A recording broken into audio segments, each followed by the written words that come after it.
कभी भी कोई कार्य करो, सबको मिले।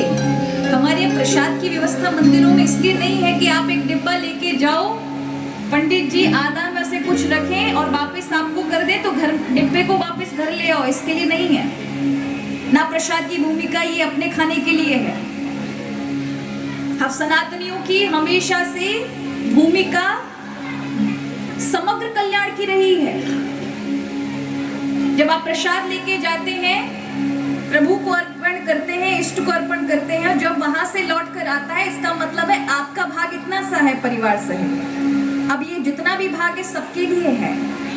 आप कितने लोगों को बांटते हुए जाते हैं, उन सबका पुण्य आपको प्राप्त होता है। और उन्होंने खाया, उन्हें भगवत आशीर्वाद भी मिलता है, उनके पुण्यों में से कुछ नहीं कटा है, ईश्वर की ओर से कृपा के रूप में आपको प्राप्त हुआ है। और आपने जन जन को प्रभु का प्रसाद ब्रह्म पहुंचाया। यानी प्रसाद के रूप में कौन है? साक्षात भगवान। हरि का स्वरूप होता है प्रसाद। अगर देवी का है तो देवी स्वरूप होता है। तो उसको जब आप पाते हैं तो बुद्धि निर्मल होती है। हाँ, वाणी से कितना कुछ गलत बोलते हैं, वाणी निर्मल होती है। इसलिए प्रसाद के लिए कभी मना नहीं करना चाहिए।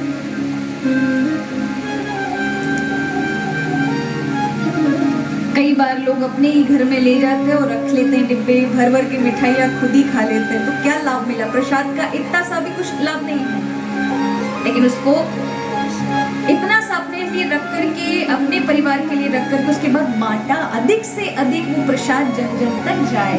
मेरे प्रभु हैं, मेरे प्रभु जन जन तक सबकी वाणी में पहुंचे, सबकी बुद्धि को निर्मल करें।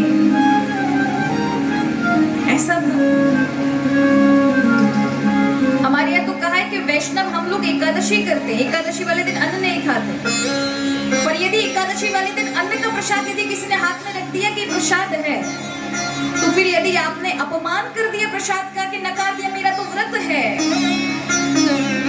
तो ये समझिए आपका व्रत वहीं की वहीं नष्ट हो जाएगा। क्योंकि आपने आते हुए भगवान का अपराध किया है, भगवत अपराध है। ले लीजिए, प्रणाम कर लीजिए, रख लीजिए, अगले दिन पा लेना। अगर वो प्रसाद इस प्रकार का नहीं है तो किसी गौ को दे दीजिए, किसी अन्य व्यक्ति को दे दीजिए, पर भगवान का अपराध मत करिए।